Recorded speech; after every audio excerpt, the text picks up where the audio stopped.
Sekali lagi, agama itu mudah, jangan mempersulit diri. Tugas kita lakukannya hanya 3 saja. Pertama, tegakkan rukun agama. Yang kedua adalah survive, bekerja, mencari nafkah.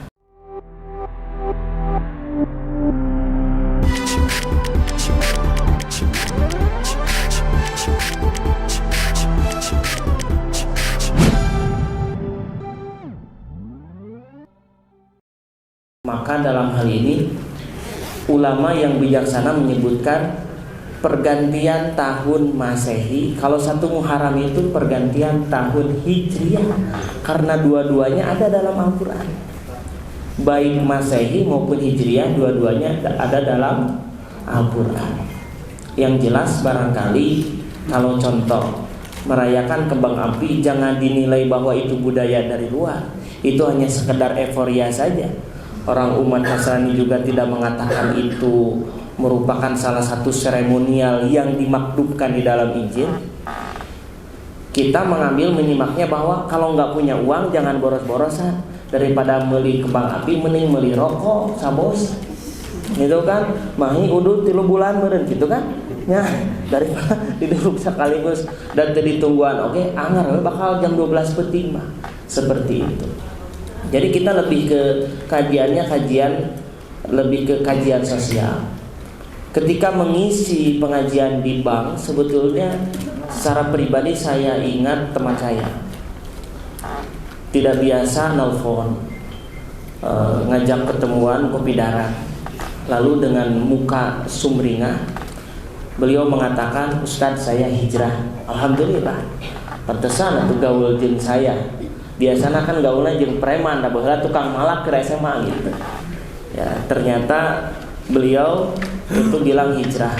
Terus langkah selanjutnya, istri saya kan kerja di bank, saya polisi. Insya Allah mohon doa dan mohon dikuatkan, moga istiqomah. Amin. Istiqomah dalam artian istri saya mau keluar, saya pun juga mau keluar. Loh, kenapa? Saya setelah mendengar kajian jadi terenyuh, lalu yang selama ini saya perbuat itu salah. Istri saya kerja di bank itu riba Ustaz. Waduh, betul. Terus saya digaji oleh pemerintah dari pajak itu tidak ada di dalam syariat agama. Jadi saya mau keluar dari kepolisian. Waduh, cek saya. Ente guruna saha yeuh. Ya, jadi kaget. Oke, kita perlu ngobrol panjang, tapi saya kasih bocoran sedikit saja. Iblis itu memahami Al-Quran, bahkan tinggalnya di surga, menguasai hadis, tahu riwayat. Tetapi kenapa tidak dicintai oleh Allah Subhanahu wa Ta'ala? Karena ada kalimat sederhana dalam Al-Quran, "Inni khairum minka." Sesungguhnya saya lebih baik daripada kamu. Jadi merasa lebih baik. Ini adalah bisikan iblis. Jangan-jangan ketika kamu hijrah, lalu melihat bahwa semua orang yang bekerja di bank itu memakan riba, mereka berdosa, sholatnya tidak diterima, sedekahnya tidak diterima, hajinya gagal, umrohnya juga tidak makbul. Berarti kita merasa safety, kita merasa aman ketika hijrah atau keluar dari perbankan itu. Lalu merasa diri kita baik. Begitu pula kepolisian. Kita langsung mendiskreditkan bahwa polisi itu digaji pemerintah, pemerintah dari pajak, berarti semua unsur yang digaji oleh pemerintah itu semuanya mereka berdosa karena tidak melakukan syariat Islam. Nah, perasaan itulah yang bahaya. Kata Nabi, "Ma min rajulin yata'adamu fi nafsihi wa yakhtalu fi misyatihi illa laqiyallahu wa huwa alaihi ghadban." Ketika hari kiamat, orang-orang berbondong membawa amal perbuatannya, yang sholat, yang ngaji, yang baca Quran, suka pengajian, kemudian sedekah, dermawan, menyantuni fakir miskin, anak yatim, janda-janda muda. Wah, ini yang disantuni janda-janda muda ya. Ini dibawa pada hari kiamat, apa yang terjadi? Wa huwa alaihi ghadban, tetapi Allah membencinya. Kenapa? Karena dia melakukan kebaikan tidak dikembalikan kepada Allah, tapi melakukan kebaikannya berdasarkan hawa nafsu. Karenanya ibadah itu bukan karena nafsu, bos, tetapi harus karena ilmu. Saking semangatnya sholat subuh dia itu ada ba'diyah. Karena pertama kali sholat subuh ke masjid, dengar kajian, sholat yang paling berat dilaksanakan oleh orang munafik adalah sholat subuh berjamaah di masjid. Maka kalau kamu orang beriman sholat subuhnya ke masjid, waduh, saya beriman, saya harus ke masjid. Pas subuh ke masjid, saking semangatnya, beres sholat subuh dia sholat lagi. Wah, itu kan namanya overlapping itu. Tidak ada, itu hukumnya haram. Meskipun semangat ya tetap ada batasan. Ada saya di salah satu masjid besar luar biasa, ada himbauan dari MUI. Ini pada masa musim setelah selang beberapa hari gempa Cianjur, ada himbauan untuk melaksanakan kunut nazilah. Apalagi saya posisi di Lembang, itu jadi terngiang-ngiang sesar Lembang. Dianjurkanlah kunut nazilah karena bisa jadi ada gempa susulan dan lain sebagainya. Maka saking rajinnya setiap rokaat dia kunut. Beres ruku i'tidal kunut, ruku i'tidal kunut, ruku i'tidal kunut. Jadi sholat duhur 4 rokaat, kunutnya 4 kali, Pak. Waduh, eta teu aya tina sejarahna. Saking semangatnya. Nah, itu tidak boleh melakukan seperti itu karena berdasarkan hawa nafsu. Makanya agama Islam itu sebetulnya ad-dinu yusrun. Agama itu adalah mudah. Artinya ketika bicara agama mudah, ada kalimat di dalam Al-Quran, udkhulu fisilmi kafatan, masuklah ke dalam agama Islam secara menyeluruh. Masuklah ke dalam agama Islam secara apa? Menyeluruh. Maksudnya kafah itu apa sih? Maka kalimatnya perhatikan di situ, udkhulu fisilmi, masuk ke dalam asilmu, bukan al-islamu. Bukan apa? Bukan al-islamu tapi asilmu. Jadi silmun itu lihat tafsirnya. Kenapa menggunakan silmun? Kenapa bil kasri? Kenapa kasroh? Tidak al-islamu, kan sudah ada kalimat Islam itu. Kenapa menggunakan isyarah yang lainnya? Apa ini yang Allah inginkan? Oh, ternyata ada kajian yang mendalam. Yang paling masuk di situ udkhulu fit ta'ati kafatan. Masuklah kamu ke dalam agama Islam, masuklah kamu ke dalam ketaatan secara menyeluruh. Lalu mendefinisikan ketaatan ini seperti apa. Nah, ini udah serius. Judulnya Brilian naon tadi teh? Oh deh. Mana ada itu? Brilian apa tadi? Pokoknya iya guru brilian. Jadi pengajiannya kudu mikir ya mah. Iya barudak soloho. Kalau anak-anak mah kan gitu. Lihat tangannya, ayo angkat tangan kanannya, angkat tangan kirinya mana? Satukan dua-duanya. Tek tek tek. Ada siapa kan gitunya budak leutik. Ya eta naon si ustaz teh geuwat ka dieu bingkisanna lah kasayakeun nih lila merah oge cenah. Tenang ya, tadi juga kebagian. Begitu saya datang, tadi sudah lihat ada batagor, bakso tahu, ya itu di luar. Tapi duka kersa tidak sebenarnya di luar. Ya. Jadi kita lanjutkan bahwa ternyata di dalam memahami agama itu tidak serumit yang dibayangkan. Karena kalimat Nabi ad-dinu yusrun, agama itu mudah. Seharusnya seseorang yang beragama hidupnya itu penuh dengan kemudahan. Tidak ada paranoid, tidak ada fobia. Waduh, gara-gara beragama yuk jilbabnya kudu gede gitu kan, siga mukena gitu kan. Ini pimpinan cabang kudu pakai kopiah ka mana, jumaahan di sarung gitu kan. Nah, jadi ternyata Islam tidak seperti itu. Lalu kenapa ini Ustadz pakai sarung, pakai ini? Bisi pahili kayak jeung batu. Ya. Kalau tidak pengajian ya setelannya biasa aja. Ad-dinu yusrun, agama itu mudah. Jadi jangan sampai mempersulit diri. Maka kita harus ingat barangkali kalimat yang termaktub dalam Al-Quran, inna ajaluhum la yastakhiruna sa'atan wa la yastaqdimun. Sesungguhnya ajal itu tidak bisa dipercepat dan tidak bisa diperlambat, tidak bisa dipercepat gitu, tidak bisa dan tidak bisa diperlambat. Ada seseorang tahun 2010 terkena penyakit, sakitnya luar biasa, masuk ke rumah sakit. Ternyata apa yang dia inginkan bukan sembuh, dia ingin meninggal. Akhirnya disuntik mati oleh dokter. Tidak mati-mati. Pergi ke kiai anu, ke tabib anu, ke dokter anu, ganti-ganti dokter. Tidak mati-mati juga. Pada tahun 2022 awal, berarti sudah 12 tahun dia menahan rasa sakit. Sampai berubah haluan. Berarti saya nggak usah datang ke ustadz, ke kiai, ke dokter muslim. Nanyanya ke dokter Nasrani. Apa kata dokter itu? Ini secara medis tidak bisa disembuhkan, Pak. Tapi untuk mati juga sulit. Ada kejadian mistis yang di luar nalar. Maksudnya apa? Bapak harus minta maaf kepada seseorang yang dulu disakiti. Gitu. Ya. Minta maaf kepada siapa? Kepada Jokowi? Nah, oh bukan. Bapak yang tahu gitu kan. Ya, kalau Pak Jokowi dibully sama siapapun udah biasa, nggak usah minta maaf. Ya, tapi ini Bapak kepada siapa? Nah, mungkin itu jadi urusannya. Tapi yang jelas tidak bisa dipercepat. Ada seseorang begitu menikah langsung dikaruniai momongan. 1 tahun kemudian timang-timang anak. Karirnya membaik. Dia bilang ada rezeki istri, ada rezeki anak. Pasangan yang lain usia 22 tahun mungkin belum kebeli motor.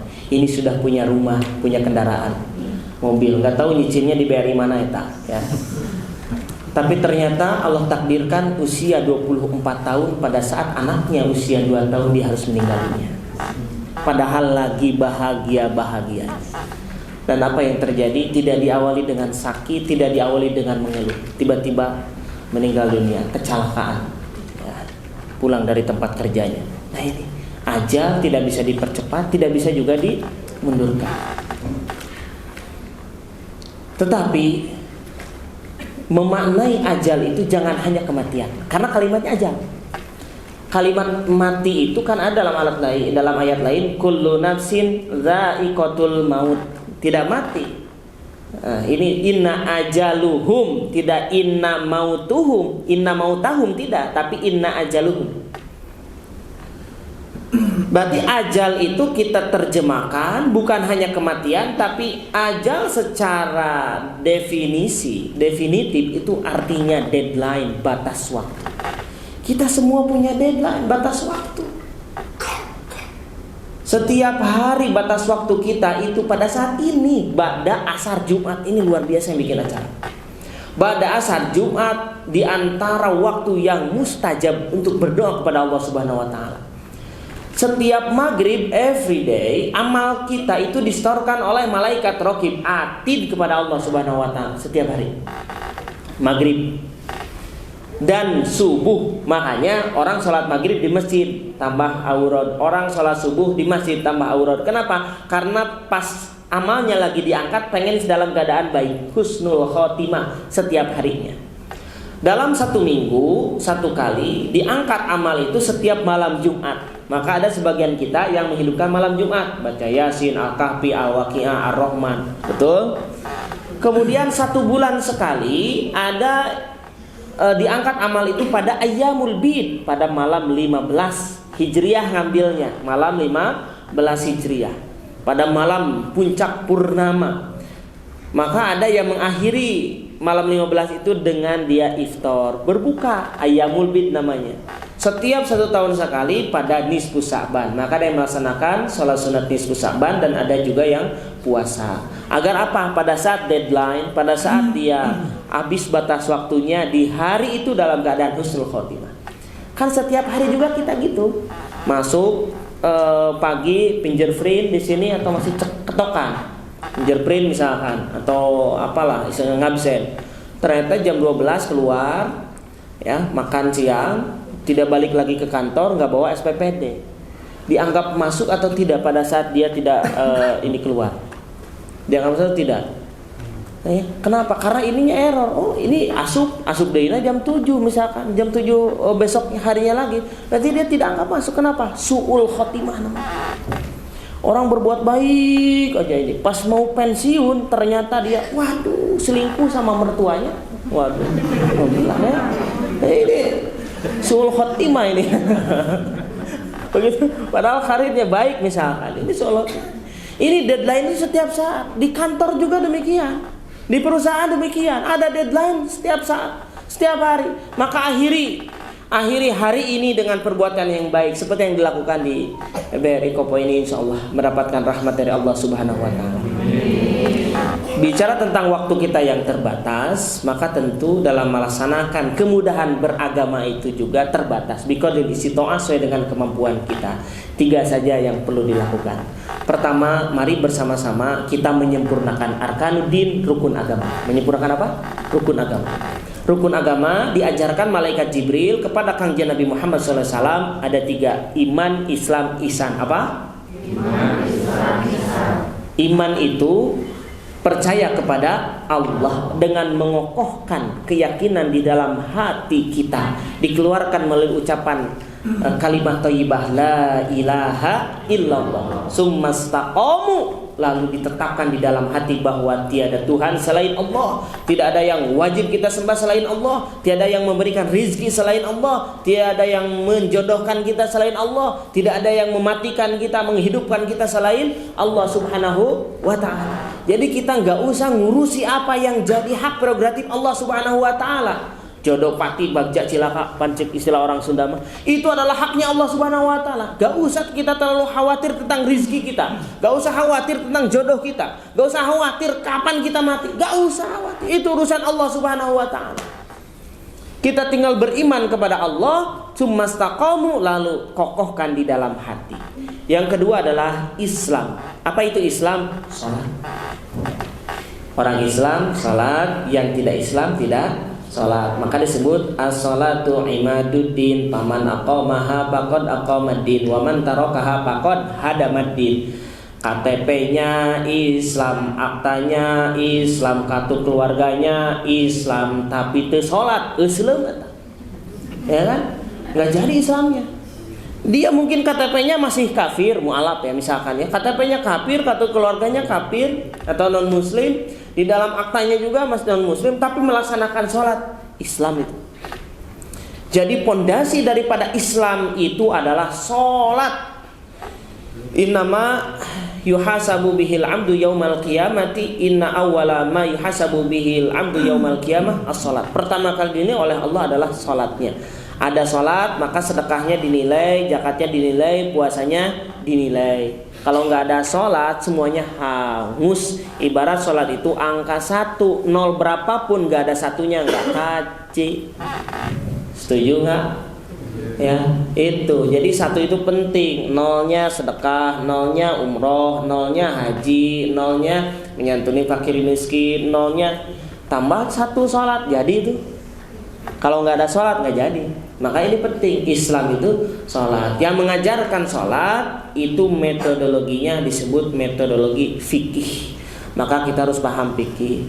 Karena sholat tanpa ilmu, sholatnya akan ditolak. Wa kullu man bighairi ilmin ya'malu amaluhu mardudatun la tuqbalu. Fikih. Kemudian yang ketiga adalah ihsan. Apa itu ihsan? Ihsan itu tasawuf bertariqah. At-tariqatu ahammu minal maddah. Bertariqah, mengisi ruhani, memperbaiki akhlak, kehidupan sosial itu lebih baik daripada kita hanya sekedar belajar agama. Jadi agama itu bukan sekedar dipelajari tapi diamalkan. Yang kita amalkan saat ini adalah pelajaran agama yang mudah. Kenapa belajar agama itu mudah, mengamalkan agama itu mudah? Karena kita menggunakan cara yang tepat. Cara yang tepat itu disebut apa tadi? Brilian. Jadi jangan hese-hese beragama itu. Kita harus brilian, harus cerdas. Bahasa brilian, bahasa ulama tasawuf itu disebut dengan rasyid. Maka orang yang brilian disebut disebut dengan mursyid. Mursyid disebut dengan apa? Mursyid. Nah, kemudian yang kedua yang wajib kita lakukan dalam rangka mengamalkan agama yang mudah, setelah 1 menegakkan rukun agama, yang kedua itu adalah survive. Yang kedua naon? Survive. Lamun menang hadiah mah surprise eta mah. Ya, ieu mah survive. Survive itu adalah kemampuan bertahan hidup. Jadi ini rukun agama ini. Kemampuan bertahan hidup itu adalah syariat agama. Orang bisa bertahan hidup karena dia bisa memenuhi minimal 3 kebutuhan dasar manusia. Disebutnya kebutuhan primer, sandang, pangan, papan. di baju tuang sare gitunya, menggunakan pakaian untuk berlindung dari hujan, dari panas. Kemudian dia makan agar tidak kelaparan, kemudian dia tidur karena itu kelelahan. Manusia nggak tidur tuh gimana? Nggak bisa bertahan hidup, molotov ya begitu. Nah, ini survive, ini kebutuhan dasar. Bahasa agama disebut dengan ma'isyah. Disebut dengan apa? Ternyata kalau kita mau menyelidiki hadis Nabi Muhammad SAW, Nabi itu menganjurkan kita untuk bekerja brilian. Untuk kerja, bos. Bukan sekedar banting tulang, peras keringat, tapi harus kerja cerdas. Harus kerja brilian. Bahasa orang bangsa mungkin harus sampai punya investasi, kesananya itu passive income. Meskipun kita kersare duit anggar asup gitu kan ya. Inginnya seperti itu. Jangan sampai kerja kasar. Kerja dapat uang, nggak kerja nggak dapat uang. Itu tidak dianjurkan dalam agama. Makanya kita suka melakukan dosa. Ada dosa yang tidak bisa dihapus dengan sholat, tidak bisa dihapus dengan puasa, tidak dihapus dengan zakat, dengan haji umroh. Yang bisa menghapus dosa itu adalah al-humum fi thalabil ma'isyah. Begitu. Apa kata Nabi? Man kadda ala iyalihi kana kal mujahidin fi sabilillah. Barang siapa yang banting tulang peras keringat setiap harinya, maka dia seperti jihad di jalan Allah Subhanahu wa taala. Apa pendapat para sahabat? Azamu anna jihada asabilul wahidul lidukhulil jannah. Jihad itu adalah satu-satunya cara menuju surganya Allah Subhanahu wa taala. Jadi moal asup ka surga lamun teu daek jihad. Orang yang jihad paling utama adalah ternyata mencari nafkah, bekerja. Alhamdulillah, mudah-mudahan ya bekerjanya ini di PHK ya, atau bolehlah keluar dari pekerjaan ini, tapi mungkin ada peluang lain yang lebih prospektif. Karena Nabi mengharapkan kita buka usaha, ternyata dalam waktu 1 bulan 2 bulan usaha itu malah rugi. Tijaratan lan tabur itu diharamkan oleh Allah, dilarang oleh Nabi. Kamu ngapain ngemodal melulu? Kalau usahanya tidak prospektif, ya ganti usaha lain. Atau mungkin caranya yang salah, belajar lagi ke sana. Maka tidak boleh di dalam usaha itu spekulatif. Apa itu spekulatif itu? Hanya ditimang-timang sugan jeung meureun, elah investasi naon, da batur eta turutan. Tidak seperti itu, tidak boleh. Apa kata Nabi? Idza wusidal amru fa tatadabbar akibatahu. Ketika kamu mau melakukan sesuatu pekerjaan, mau melakukan suatu keputusan, fa tatadabbar akibatahu, yang harus diperhatikan, yang harus diperhitungkan itu adalah manajemen resikonya. Jadi resiko terendah meskipun keuntungannya minim. Tapi safety itu iya budak ngerti namanya. Safety itu apa ya? Aman lah ya. Jadi titik aman itu adalah anjuran agama. Kenapa? Karena kalau kita ada di posisi riweuh, begitu kan, modalnya besar, untungnya besar, tapi bikin galau, bikin stres itu tidak menyelamatkan. Bukan karakter seorang yang beriman. Orang yang beriman itu justru ngambil pekerjaan itu yang happy, yang dia itu resikonya kecil tapi untungnya ada. Apalagi kalau resikonya kecil, untungnya besar, begitu kan? Wah, itu lebih bagus lagi. Ada pekerjaan seperti itu banyak. Kita dianjurkan untuk mencari yang seperti itu. Jangan resikonya besar, untungnya kecil. Ada jualan coet, resikonya besar pak, tepayu berat. Terus berat dagang coet nyokot tiba larang gitu kan. Iya sabaraha ieu 15.000. 10.000 we. Nya tuh 5.000 wae nawar tukang coet. Berat. Ada pirage tina batu cenah nyebutan teh. Ada tina batu. Kitu dalam munyeun sorangan mah hese ngadokkeun ge. Kumaha meureunnan gitu. Ya, justru ada yang menganjurkan jangan sampai kita menawar pedagang kecil. Kalau berani tuh nawar tuh di supermarket, di toko-toko yang besar berani enggak nawar. Ya, saya pernah nyoba itu. Pas beli ada lapat itu tulisan ya di dalam di dalam etalasenya ada tulisan harganya sekian. Saya masih ingat harganya itu 6.800, asalnya 7.400, berarti ada pengurangan 1.000 ya, dicoret sama dia, berarti ada lagi promo 6.400. Lalu pas ke kasir, ternyata di kasirnya tulisannya masih 7.400. Maaf ya. Ini di sana tulisannya masih 64, ganti dong jadi 74. Gimana pak?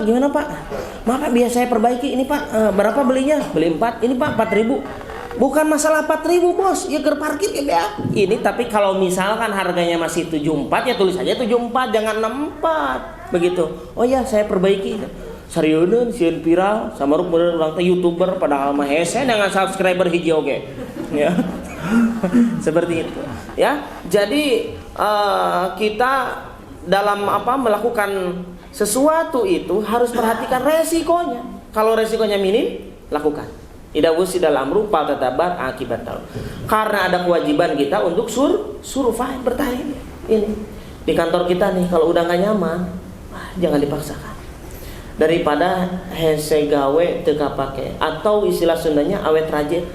Ada apa pada saat karyawan baru masuk ternyata posisinya dia diangkat, diperhatikan oleh pimpinan cabang, sementara karyawan-karyawan yang lama gitu kan, wah ada terjadi gesekan. Udah daripada ngomongin orang mending kita buka usaha. Begitu. Ada yang mau seperti itu? Wira cenanya, aduh mending gaji leutik mayeng cenah daripada gaji gede eueuhnya. Nah, alhamdulillah ini survive. Karena kalau kita bekerja disuruh lembur, kemudian gak ada uang lemburnya, jangan, wajib ditolak. Itu hukumnya makruh. Seperti niat perang, kita tuh mau berperang, niatnya mati syahid agar mendapatkan pahala syahid dari Allah Subhanahu Wa Taala, ingin mendapatkan surga. Itu hukumnya makruh. Kenapa? Niat berperang itu supaya menang, niat bekerja itu supaya dapat cuan. Kalau kita kerja gak kaya-kaya, kerjanya cuma ngitung duit orang aja, gitu kan. Maka itu berarti tidak prospektif. Lagi-lagi Islam tidak mengajarkan demikian. Yang ketiga, prioritas yang harus dilakukan agar melaksanakan agama ini dengan mudah adalah imagine. Imagine itu merencanakan sesuatu dengan matang, dengan baik. Kita harus punya perencanaan. Bahasa agamanya disebut dengan al-himmah. Apa itu al-himmah? Cita-cita. Jadi harus punya cita-cita. Cita-cita minimal 3. Minimal berapa? Pertama, cita-cita itu adalah sodakotun jariyatun, punya harta yang disedekahkan. Mungkin kita sekarang untuk kehidupan pribadi aja nggak cukup, tapi yadul ulya khairun min yadisuflah. Harus punya cita-cita ke arah sana. Harus takut dengan sindiran Sayyidina Ali radhiyallahu anhu. Apakah Sayyidina Ali seseorang yang peminta-minta sampai akhir hayatnya fa innahu asirun, dia akan menjadi tawanan. Tidak akan Allah berikan kekuatan untuk memberi. Maka sekarang mungkin kita diberi ya adik-adik, tapi harus punya niat suatu saat saya yang ngasih. Amin dong. Amin dong.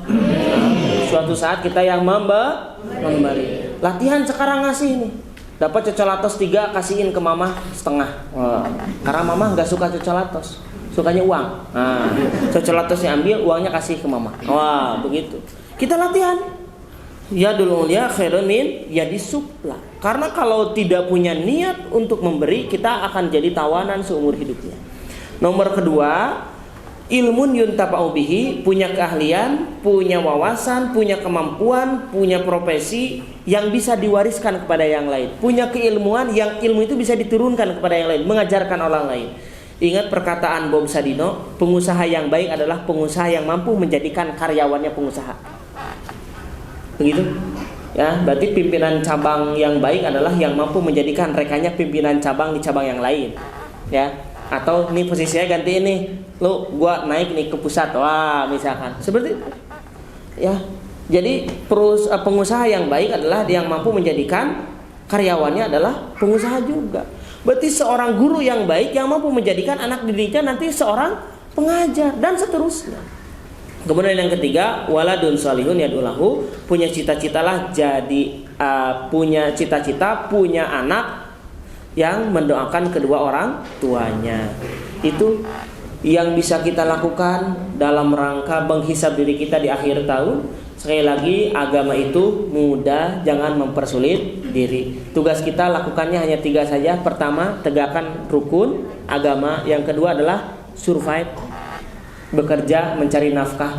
Mencari nafkah itu sampai akhir hayat.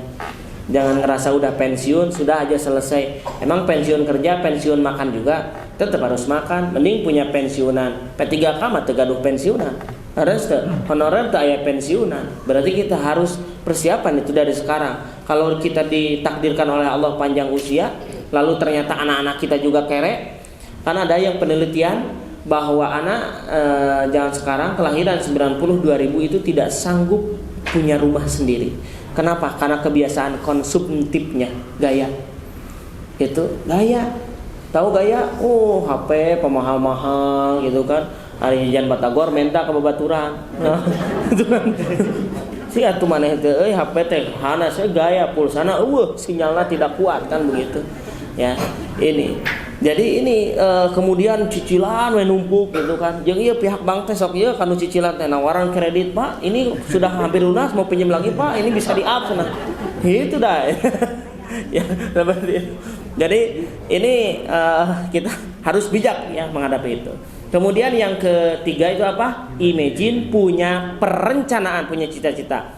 Idil fata hasbati qadihi rufi wa kullu man lam yatakid lam yantafi. Karena seorang pemuda itu akan dianggap hidup oleh orang lain ketika dia punya cita-cita, punya ambisi, visioner, melihat masa yang akan datang.